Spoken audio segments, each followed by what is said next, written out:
As my fleet was preparing to depart for the Fringe, I held council with those present from my clan. Larisa, you will be given a long task. Take all the destroyers and travel to Forge World in Caladian. If the rumors I heard are correct, you will be needed to rescue them from another invasion. Veteran Astartes Corries will be stationed on your bridge, and a Katakan regiment will be dispersed among the destroyers for boarding operations. Do you understand? I asked gently. With 11 missile destroyers able to fire 330 torpedoes, including a vortex warhead, my daughter would have sufficient firepower to enact a miracle rescue. She seemed a bit overwhelmed, but quickly recovered. Of course, Dad. I expect I will carry some gifts with me, for the fabricator of Incaladian? Larisa asked with a sneaky smile. She was a rogue trader by birth and nurture, after all. I just nodded. Of course she will. A dozen young blank girls, who will become ship captains for my dynasty after they reached maturity. But meanwhile, they could provide Forge and Caladian with eggs and gene samples for blank machine spirits. Plus a small cache of STC templates, that Larisa wouldn't know the contents of. Uncle Yorvis was tasked with being her XO as the man had plenty of void travel and combat experience, and with a veteran Astartes for a bodyguard, plus her blood-bound regiment of Katakans, via her husband. Larisa should be as safe as possible, in hell. Uncle Wenchen will stay at Forge Shenlong on the Belus, and wait for the next 2 Lima destroyers to be completed, and then travel to Triplex Foul with the new ship templates. He would return to Alivar later, with whatever prize ships the large shipyards will be able to gift to our clan. Perhaps with more tanks and gunships in the cargo hold, if the fabricator was generous. He also had a dozen babies left in his care, also blanks. Forge Triplex Foul would definitely appreciate their genes. Veteran Blood Angel Tertio was assigned as his bodyguard, and my insurance, until they returned to Alivar. And that was it. I needed the corvettes for my Canticle's escort, and they weren't really capable of independent deployment, as almost any other vessel would outgun and outmass the small escorts. I did have some 30 boys with blank genes in the nursery, but they were slated for the Space Marines, after they lived a nice childhood, and learned all I could teach them, and conceived the next generation with their own harems. My own cargo holds were chock full of light armor vehicles, and even a few dozen Volcano Sentinels, as an incipient anti-Titan corps. The long lance weapons were held and used as sniper rifles, and I split them evenly among my Void Marines and the better Sentinel pilots from the Katakans. All the pilots had to accept savant implants, because these walkers were awesome, but also expensive and rather hard to replace. The fabricator of Shenlong owed me greatly for the precious Archaeotech relics salvaged from the Belus, and thus an equitable solution had been reached. I even had a short-range teleporter installed on the Canticle, of Mechanica's production. The Canticle already had a warp teleporter, but usable only for potent psychers. Not all that useful, as I lacked psyker powers. With a mechanical teleporter though, and one accessible via my implant, new options have opened. These people in the future were slightly retarded when considering military stratagems, but I wasn't brainwashed into believing glorious melee fights were the ultimate achievement in someone's life. There was one thing to insert Astartes into key areas to capture a pirate ship, and thus obtain precious reusable loot at a million th of the cost. Or more, if there would be another Grand Cruiser as prize. But boarding Tyrannid or Chaos ships with Marines? Why? Wouldn't it be more effective to teleport an atomic warhead? My tech priests were already assembling a conveyor belt-style mechanism, to quickly reload the teleporter with atomic disinfectants and antibodies. An incline ramp on the upper deck would simply roll and guide the cylindrical warheads into position, then foo-oop. The bomb would be displaced inside the target vessel or fort, bypassing any armor and most types of shields. Even void shields could be breached, if the enemy didn't carefully police their own transmissions, such as Auspex return lasers and graviton-based auguries, using those exact signals as locators for a teleport. Passive sensors would obviously not be affected, but nearly nobody in the universe bothered to safeguard themselves from active sensors pings. The lessons of submarine and bomber warfare had been lost to the future, but I was ready to capitalize on the old addendum. Those who forget history are fated to repeat the same mistakes. Engines to full, make for the translation limit.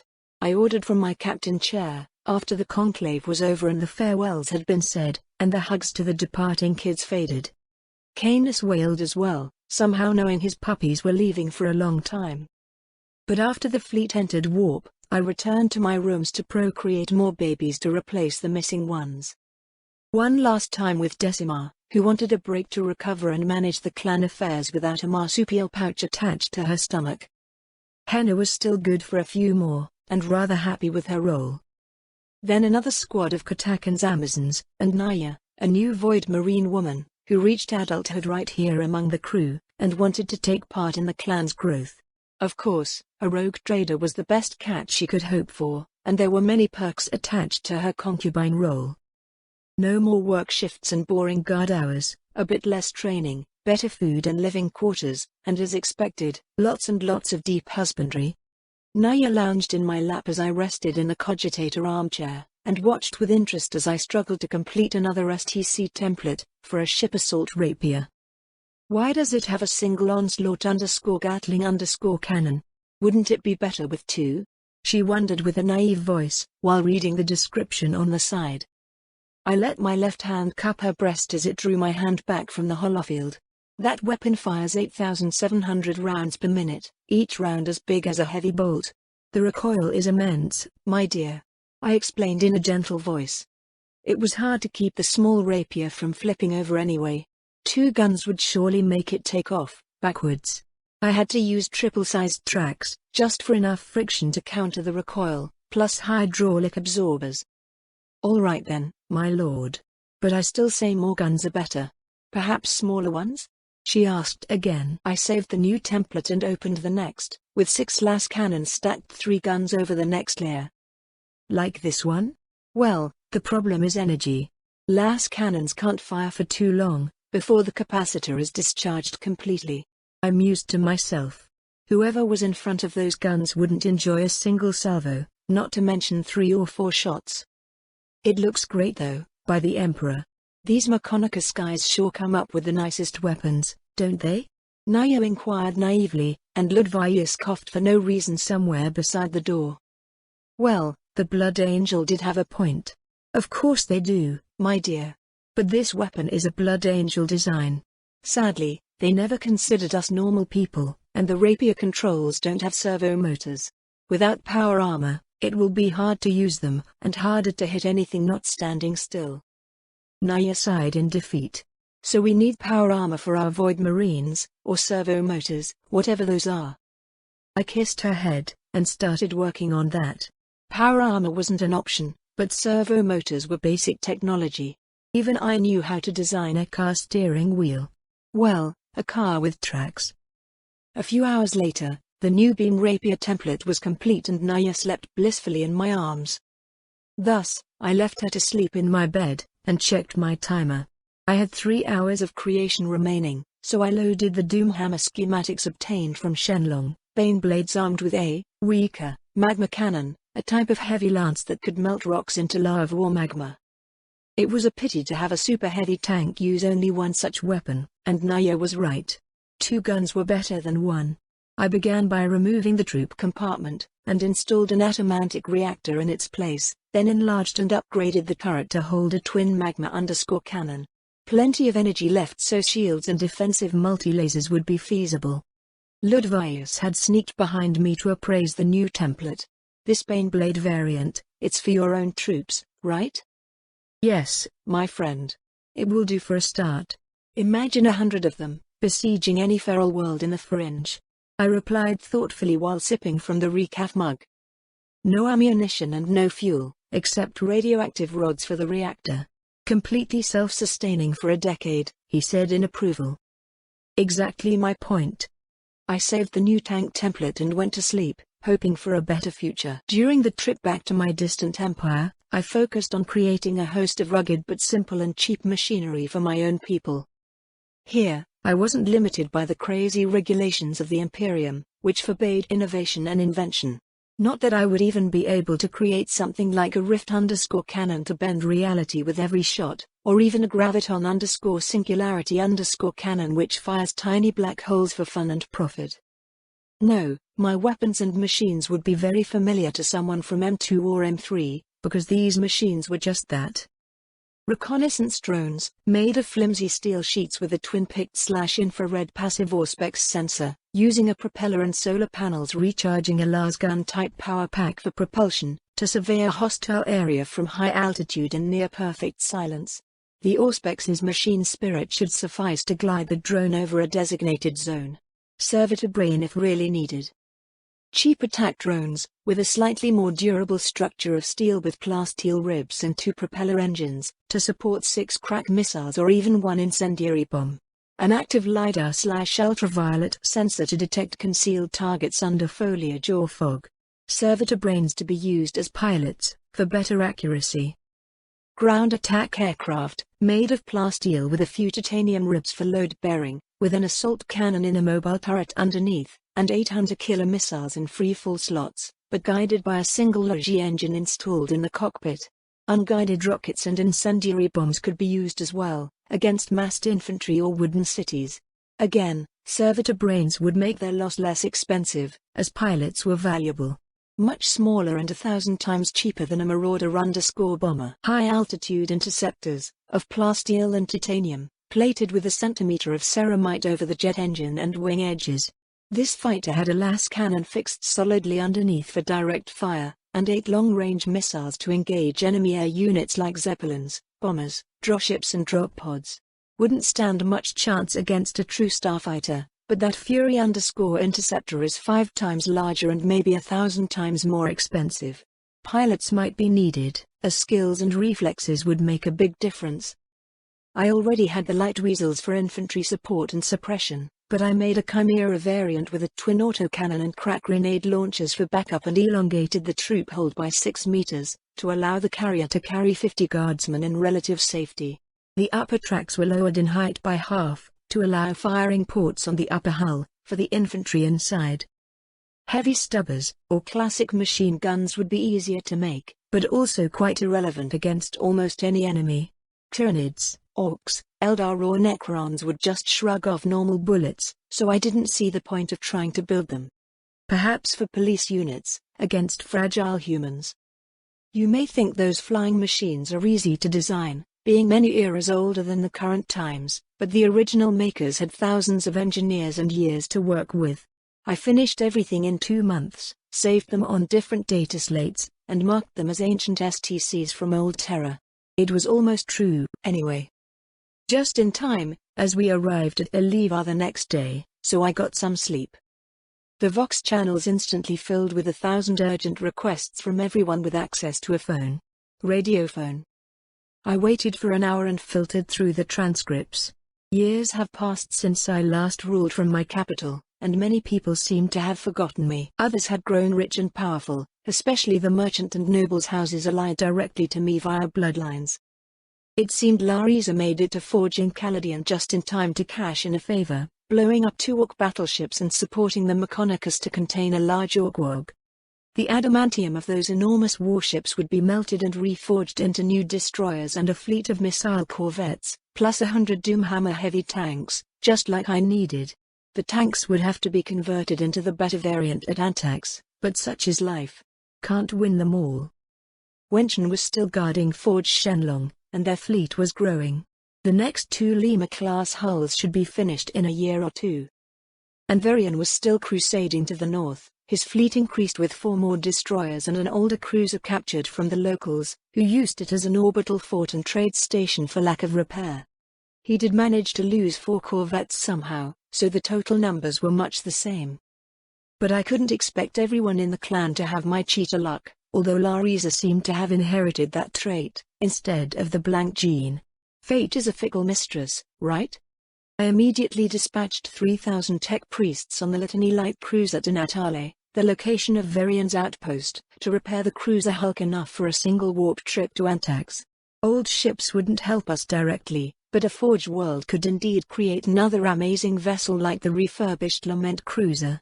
It's hard to imagine, but consider finding another Great Pyramid somewhere, with a treasure of gold and bronze relic weapons inside, or another Sistine Chapel. That's how the Mechonicus view old ships being found, cleansed and lovingly restored as the Omnissiah's armored fists. Old ships might also contain forgotten cogitator codes and rites, logi engines with sacred data engrams never seen before, and so on. Lost star charts, hidden vaults buried in walls, some rusted unpowered weapons that in fact can one-shot demons or planets. The archaeotech from the dark age of technology might be lost, but could also be found. With my canticle here in orbit over Alivara's defense, the litany could be spared for other duties, such as supporting the hymnal in the northward expansion. There were still some 20 human feral worlds out there, free for the taking, till we would meet the orcs. A Katakan regiment and 2 armored battalions departed on the litany, with 2 corvettes as escort and an Astartes bodyguard for my daughter Finona, the new captain of the litany. His name is Alactus, and I'm glad he didn't have to die this time. Then I landed at the Blank Valley, which had grown again, and got welcomed with a dozen more Blank girls prepared to become my concubines. It wasn't just duty, as they were pretty and eager to contribute to the salvation of mankind. I tried to make it quite clear to every Blank what we meant for humanity, as our genes would protect our descendants from chaos and demons. To be part of such a grandiose plan was enough for most of them, and having a life of safety and luxury in this quiet valley was a better life than most of the humanity could hope, in the grim 40th millennium. My wife Serena summoned a huge welcoming ball for the next week, where all the big shots would send daughters and sisters to entice me into becoming closer linked to the high classes. She even marked one of the noble women as a potential wife, should Decima agree. I glanced at her picked capture and kinda agreed. But pictures were not everything. As I got close and took her hand for a dance, Grindel screamed in agony and fell to the floor. Blue smoke started flowing from her eyes, and my Astartes quickly formed a defense perimeter. Lord Pef. The woman is a witch, Rafton shouted and drew his special bolter out. The one with phase iron munitions. I held my hand out for calm. A psyker no doubt, and perhaps a telepath, making her way up the noble ranks, with more ease than simple womanly deceptions and wiles. Reading people's thoughts and perhaps influencing them to her will. But a witch? That meant something else. I have seen chaos servants, and they had a certain smell. Couldn't marry the woman anymore, not if she fainted from a single touch, but I had other jobs of similar importance. Astropaths of my own perhaps. Another mother for navigators. Battle psychers, if only I knew a good psyker that could help me. Wait, I did. Lord Hulburn. Meet me at the medical labs on the South Spire. Astartes Rafton will wait for you. I asked on the Vox channel to the Canticle. So you have met the Blue Soul woman, her light is blinding me. His reply came as if he was dreaming. He probably was, I just realized. Navigators didn't see time like all of us. Bring an astropath and a biologist Margus with you. You know which one, the scary one with 12 scalpel arms that hangs around the nursery. I continued without letting his tarot cards scare me. I made my own fate. Better send the woman to Terra, and avoid the worrisome prophecy. I should give that tech priest a name. The Juggler, maybe. He made the kids laugh, by juggling his scalpels with unfailing accuracy and grace. Better not think how fast those blades could exterminate all the nursery and guards. Possibly all the crew with some virus. As you say, Captain Lancefire. Beware the 13th hidden blade. He muttered prophetically and closed the Vox channel. I was now quite certain he didn't mean a hidden scalpel, but the Black Crusade to come. I wonder if he knew what his visions meant. Probably not. The words would come true, but they wouldn't mean what you thought when you heard them. And likely make you turn on an ally, and make him become your enemy. Damn seers.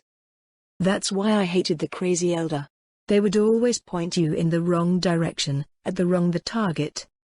If they were so wise, how come they created Slange then? No, I would trust my own judgment. It hasn't failed me yet. An hour later, I returned to the Governor Ball after making sure my navigator would look after the new psyker and teach Lady Grindel the rudimentary necessities, to avoid becoming a danger, to herself and everyone else. Psykers could be a potent force multiplier if used correctly, in a dozen fields from medicine to warfare or diplomacy. They could also create huge trouble, if left undetected and untrained. Even my gifted daughters with Rose would suffer from same risks and benefits, but I expected they were already on Terra by now, and receiving training from a psychic group like Adeptus _Astron _Telepathicus Scholastia Psychana, all except Janice, who went with Rose, possibly providing the same service as Justin had, only better. Her mother did train the girls a little, establishing a core of mental fortitude and the use of a telekinodome which should protect them from bullying and other harassment. But more advanced abilities, like the precious Gate of Infinity, teleporting great distances via a warp corridor, would take many years to master. They were also strongly advised to request testing for the Inquisition, because the training would be much better and their powers in the Imperium would be nearly absolute, if they passed the trials. Meanwhile, my own navigator house was slowly taking shape, with a dozen adepts opening their third eye and undergoing basic training from the available navigators in my fleet. We don't talk about those who failed, but the Mechanicus priests have taken the mind-wiped or exploded corpses to use them in various ways, from psychoactive purity seals and organic components for Gellerfield generatoriums, to psy-cannons and psy-grenades and other esoteric and blessed munitions for my Astartes. My hive capital is scheduled to receive a citywide Gellerfield sometime in this decade or the next, depending on the affluence of more organic parts. I don't doubt there will be sufficient failures among the new navigators, as even the venerable houses have many of them. A new house like my own is certain to have over 90% failures, until we come up with a workable system, or we luck out with more dual blank/navigator genes. Also, the night house is getting started, with over 100 young pilots training in holo simulators and practicing live piloting on armed sentinels. And those are all my brothers, from my mother Justine and Lord Whiteland's gene stock, but grown artificially by the tech priests in a mechanical uterus. There were failures among them as well, and the nice Mechanicus tech priests are using the salvaged parts for a more reliable targeting cogitator on the Canticle and more machine spirits, intended for the Volcano Sentinels and the Baneblade variants. Best not to think about it too hard. It works and the Emperor protects. By the next year, I had a new generation of kids born in the Blank Valley, and Victor provided a dozen more blank descendants of his own. Many more kids with my numerous noble and Katakan's concubines, but the number of blank kids stayed the same, still about 30 per year. It must be a hardwired limit somewhere. And the golden veins of the Sanguiner's blessing have completely transformed my heart and lungs, giving me a lot more stamina and inner strength, and now the tendrils tingle towards my head and groin. I really hope nothing bad happens, as I need both my mind and my spear to attempt my grander plans. Not that relic Sanguinius's spear, although it will come in handy someday, but my other spear.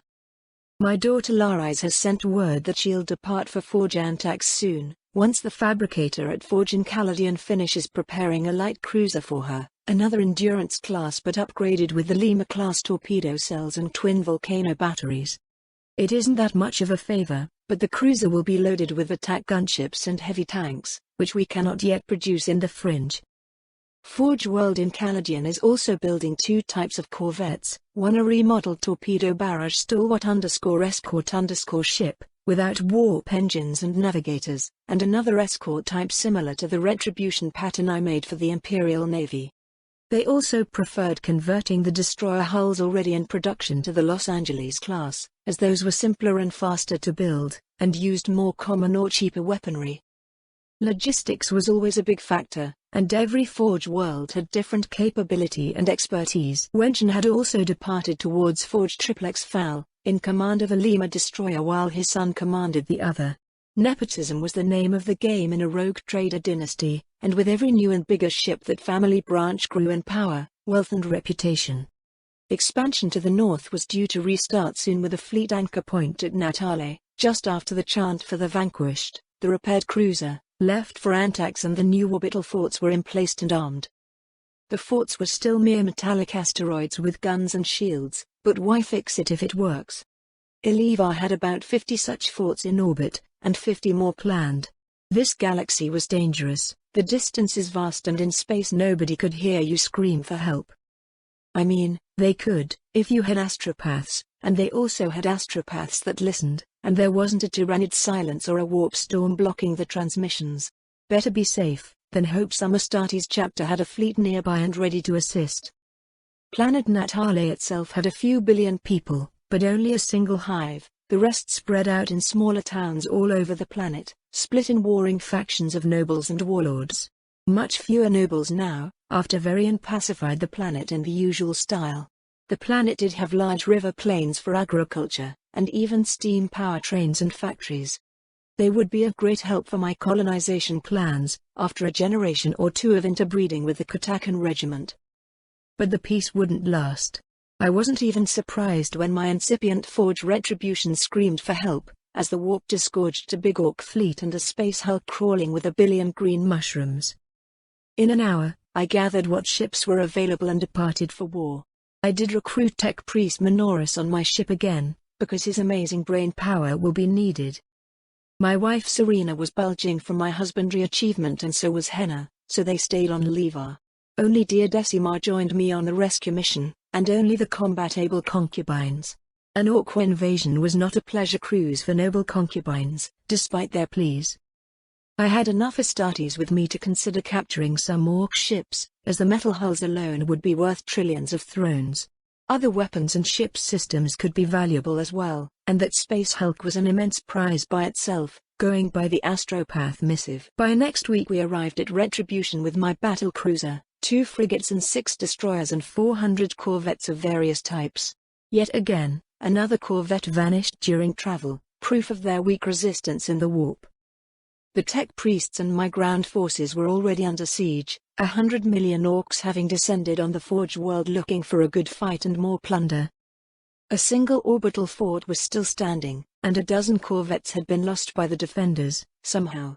It always amazed me how and why other people could lose ships against moron savages and flying bugs. Destroyers, change orbital plane below us and await orders to engage.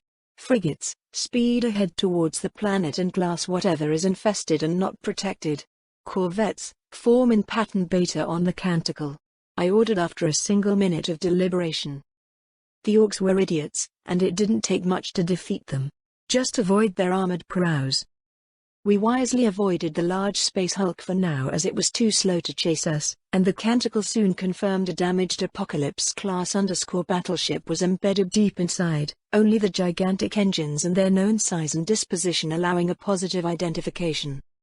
Otherwise, the Orc fleet had a squadron of cruisers and a dozen rocks, escorted by a ramshackle of hulls of smaller size, more than 500 in corvette size and 24 in destroyer size. Nobody could identify the make and class of the original ships, because they were extensively modded and up-armored. Minoris glanced at the holofield screen and cogitated for a minute. Lord Pef, I predict the orcs will retreat before we can capture all of their ships. We should damage their engines. Sadly, he was probably right. But only if their orc boss was alive to give that order. Also, a ship missing the bridge would have a few small problems attempting to retreat. Retribution, this is Pef Lancefire. Please confirm the location of the war boss, and any other large orcs that might continue fighting, I demanded as I delved into the machine spirit to have it listen at whatever vox and auspex return it could detect. The system map soon filled with a handful of pulsing icons indicating the command centers of the orc armada. Being tribal, the orcs would follow a command chain centered on the largest specimens, which in turn would obey the loudest and scariest boss among the tribe leaders. And they did that without encrypting their vox channels. Ludvius leaned over my shoulder to allow his eyes to memorize the boss placement. Captain, we have sufficient Astartes on board to teleport on their ships and terminate all these bosses. I just sighed and turned towards Rafn. Do you agree, Rafn? The veteran was more cautious. I expect you have a completely different plan, which will seem obvious and easy after you win the battle, Lord Lancefire. I nodded wisely. Indeed, my friend. Today you are Sanguinius reborn. Such wisdom from an Astartes is surely a sign the Primarch has returned from death inside your body. I proclaimed in fake praise, and Canis added a loud wail in concert. I lowered my hand to scratch his furry head. You think so too, my furry friend? Of course, you do. You just need a pair of wings, Canis. These silly Astartes will worship you and feed you expensive steaks, and maybe offer 1,000 fertile bitches to create your own Canis dynasty. Woo! My space wolf agreed in joy. Perhaps I should get him a few mates. Then I urged the Canticle forward at best speed, and began lobbing atomic warheads on top of every orc boss, while adjusting the ship's course to stay parallel, but outside their big guns' weapons range. My heavy lances didn't have that range problem, and after 2 passes, the void was littered with listing cruisers and burning escort vessels. Easiest fight ever. By the 3rd pass, I ran out of atomic warheads and the orcs ran out of intact cruisers and rocks. They still had numerical superiority, if only by a single ship. But then, the local orc captains panicked as their field disintegrated with the deaths of all their larger leaders. By clans and tribes, they began turning the ships around, to escape. All escorts, pick a target and follow it, I commanded as the canticle turned about and sped towards the space hulk, using our amazing speed to arrive behind it, or the place with more engines anyway. And now we teleport, onto the space hulk? Raven deduced genially. Well, he was sanguineous today, so he would receive divine inspiration. In an hour or so. First we make sure the hulk doesn't leave with my brave guards on board. Lord Dante will be upset if I lose you in the warp. I explained politely while my lancers began melting one hulk engine after another. Meanwhile, the canticle was scanning and analyzing the hulk for fissures and other weak points like flaws and unstable melds. The schematic of the hulk began to assemble on the holoscreen, and each of those flaws soon received a torpedo to enlarge the gap. By the next hour, I had managed to extinguish about 100 engines and split off about 30 mangled ships and other hulls from the hulk.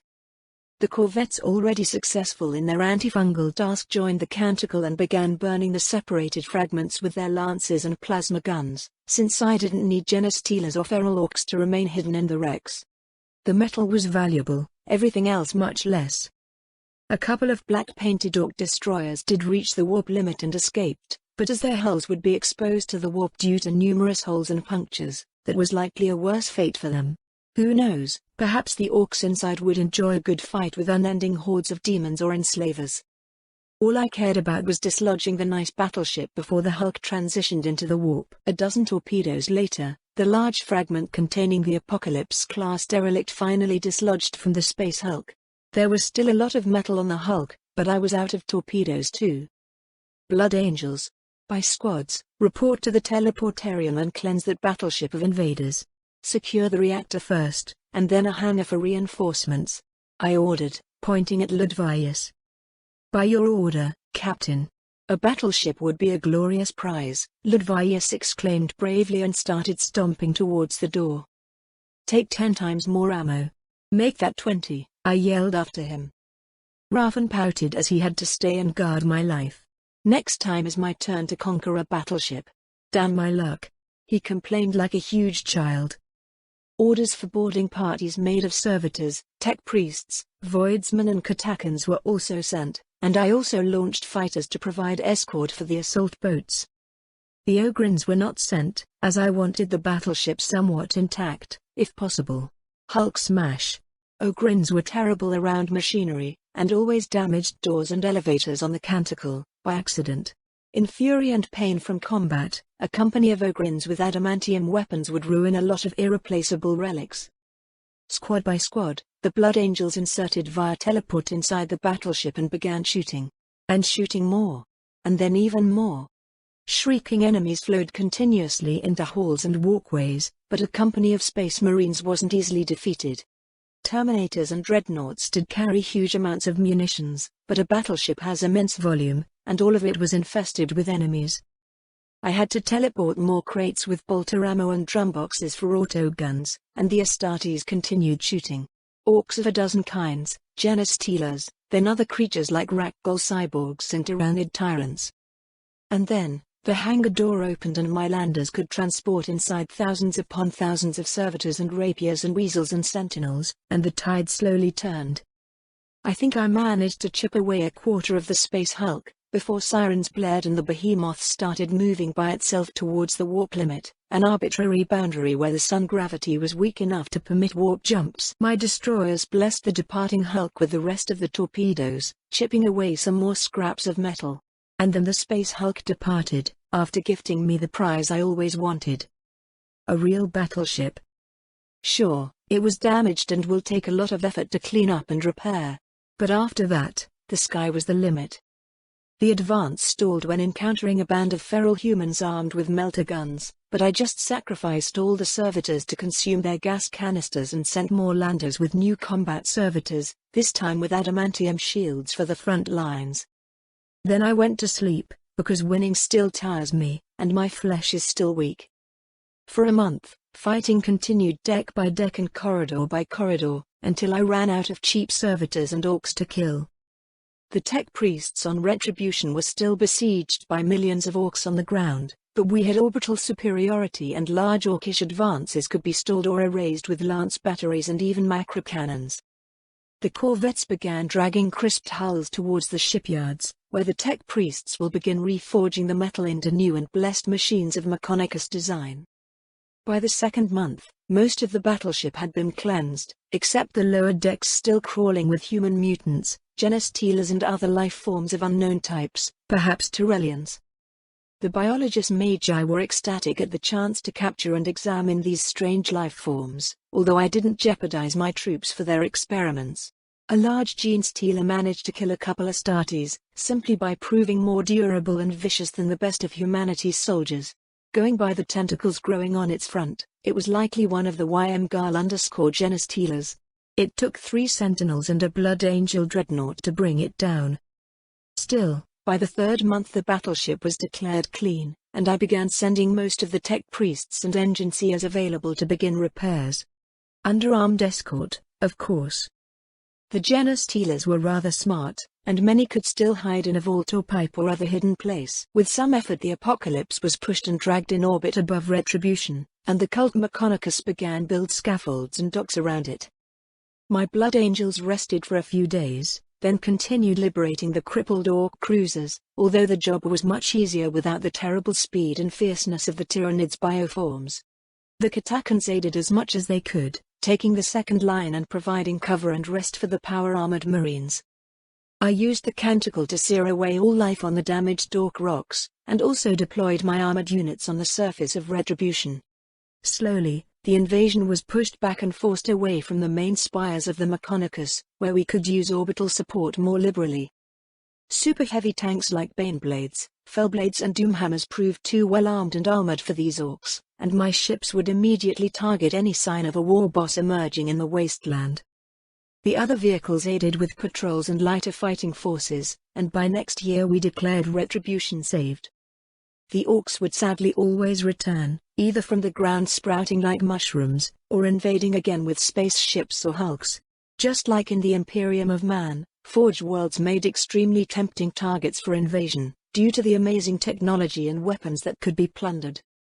And thus, I met with my fabricator and unloaded all my templates on him, for cheap but numerous war machines that would safeguard our security. These are real antiques, Lord Peth. Sure, they are easy to make, but would have little combat value. The fabricator complained, rather logically. I understand, Margus. We need a few millions of each, and then you may build nicer and stronger machines. But first, basic needs have to be met. Then, system-only corvettes for orbital superiority. Also 1 million of them. I explained in a careless voice. A wave of furious metal tentacles filled the room. Outrageous. So many work hours and holy litanies wasted on worthless drones and fighters? And those corvettes are shamefully weak. He explained and sputtered a dozen curses in Binharic and High Gothic. I shrugged and poured myself some wine. The tech priest was right, obviously. They would be weak and fragile, compared to the nicer fighters of the Imperium. But I wanted air power, and I will have it. Also, we need to find compatible females for my dog. I want every recon squad to have their own wolves. I explained sternly, and petted Canis who mewled in pity. The fabricator sighed in defeat and began collecting gene samples from my quadruped companion, who was clever enough not to raise trouble in front of deadly tech priest. He had possibly seen the juggler as a puppy and was correctly terrified of what a tentacled cyborg with metal limbs could do. Your space wolf is an admirable specimen, Lord Peth. I don't understand how you managed to receive one. The Margus said in praise and petted the meek Canis with admiration. I thought how to answer, then told the truth. I told a space wolf not to bite me. He was very impressed. The Margus waved a tentacle in frustration.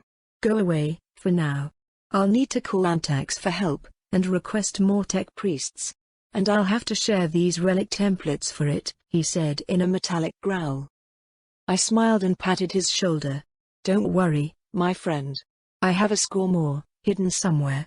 And you get this nice battleship to work on. Who else has a relic battleship to investigate and repair, eh? Imagine what could be found inside the Gnostic vaults and the sealed cogitators." He stared at the ceiling for a second, then nodded thoughtfully. "Perhaps you are right, rogue trader. There is no higher honor than discovering the work of the ancients, including old machines from the Blue Terror." I waved a hand and left his armored quarters, and hit my face into Raven's ceramite chest plate. Ouch! What was this for? I muttered and rubbed my bulging nose. "Oh, I was listening through the door. Metal conducts sound very well," he explained patiently. "By the time I return triumphant to Eliva, my uncle Wenshin has arrived at Forge Triplex Fal, the largest shipbuilding forge in the Ultima Segmentum. I dare say he was well received, as a representative of the Lancefire Rogue Trader House. The fabricator knew he had merely repaid one favor, with the light cruiser given to Varian, but by now he had received a few adamantium transports, and even more STC templates found by me and the Fringe. I won't get a battleship, which are all reserved for the Navy for the foreseeable future, nor Titans. But Wenshin wants his own capital ship, and thus he barters for a nearly finished Dominator_cruiser to receive the Macross pattern upgrade. A kilometer-long section of the dorsal side will be reserved for vertical torpedo launchers, but losing the macro cannon's batteries on that section, since the loading and shock-absorbing mechanisms take enormous space inside the hull. Instead, the Mechanicus will install 100 las cannons on both sides, and 100 quad-light flak batteries for close defense. It's not perfect, but the Dominators do come with a prow-mounted Nova cannon, which is very, very, very good.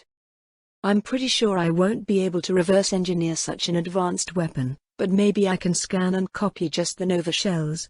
Then I could make Nova mines, and have a small chance with the Tyranids. Powered by a rather simple fusion engine, those mines could be moved, slowly, and sent into the path of a Tyranid fleet. Meanwhile, the lucky Larisa continued her tour and visited Forge World Akatran, and managed to score another favor by crippling an invading Necron carrier called a Ken_Class_2 ship, with all her torpedo destroyers shooting at once, including the single vortex torpedo in her tubes. The rear engines and one wing broke off, and the tomb ship lost power to weapons, making it an inviting target for boarding. The Mechanicus tech priests soon capitalized on that, and invaded the Necron ship with thousands of battle automata and 1 million of Skitari, and then sent even more, once all their initial forces were killed. Then a dozen Elysian regiments were sent to hold the inner front lines with their multi-melter armed drop sentinels, losing half their guardsmen in a desperate battle, even with Mechanicus support. The defending Necrons were completely superior in firepower and would always resurrect if not melted to slag.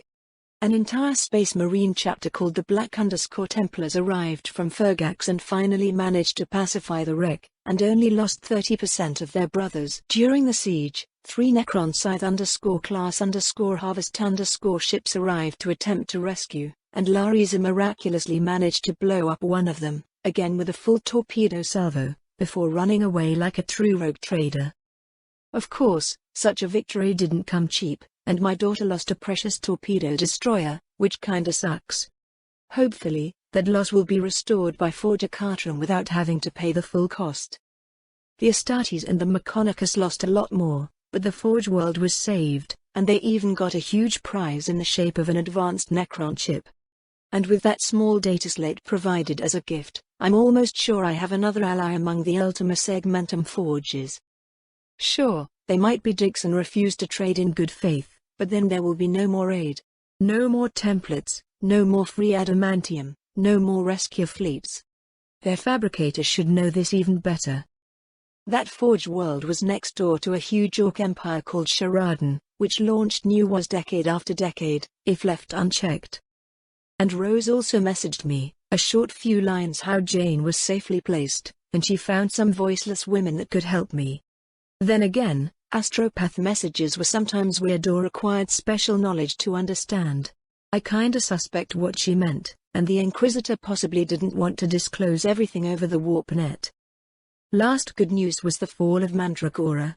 Only that system, not the entire Necron dynasty, but the Tyranids, in the billions, did manage to break through and eliminate the Necron capital.